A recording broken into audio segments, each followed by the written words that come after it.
दिल वालन के दिल ही दौलत, दिल ही मंदिर मस्जिद होला। हर चीज मिलेला पैसा से, दौलत वालन के है जिद होला।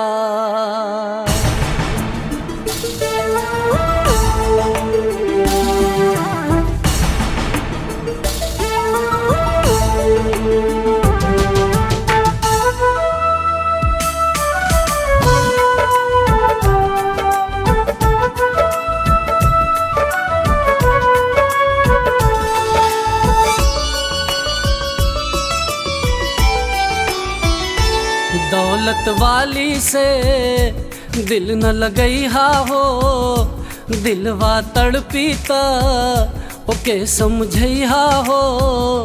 दौलत वाली से दिल न लगई हा हो, दिलवा तड़पीता ओके समझैहा हो।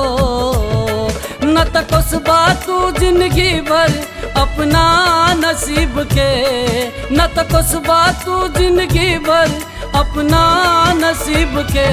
ई दुनिया में प्यार करे के हक नहीं खे गरीब के, ई दुनिया में प्यार करे के हक नहीं खे गरीब के।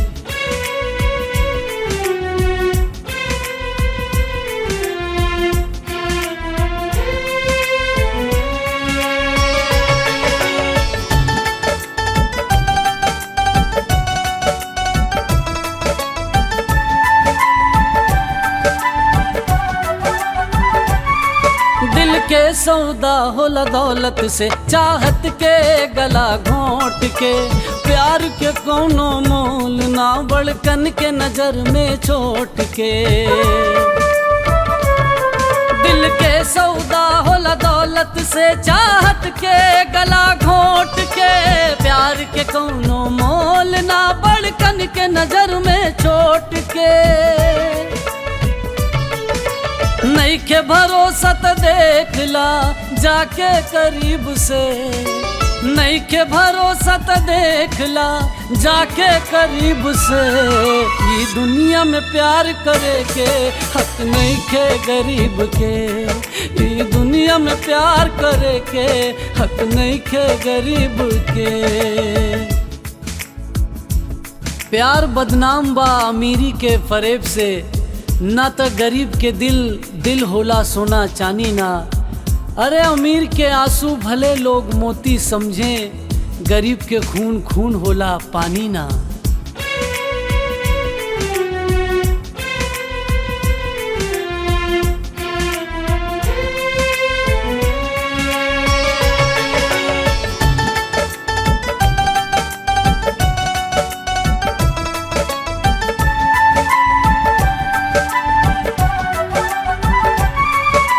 जिंदगी जान जवानी आपन चाहे तू सगरो लुटा दा। फर्क न तनिको ओकरा पड़ी भले तू खुद के मिटा दा। जिंदगी जान जवानी आपन चाहे तू सगरो लुटा दा। फर्क न तनिको ओकरा पड़ी भले तू खुद के मिटा दा। होई प्यार में बपन गुजराता कितना तकलीफ से, ई प्यार में बपन गुजराता कितना तकलीफ से। ई दुनिया में प्यार करे के हक नहीं के गरीब के, ई दुनिया में प्यार करे के हक नहीं के गरीब के। ई दुनिया में प्यार करे के हक नहीं के गरीब के, ई दुनिया में प्यार करे के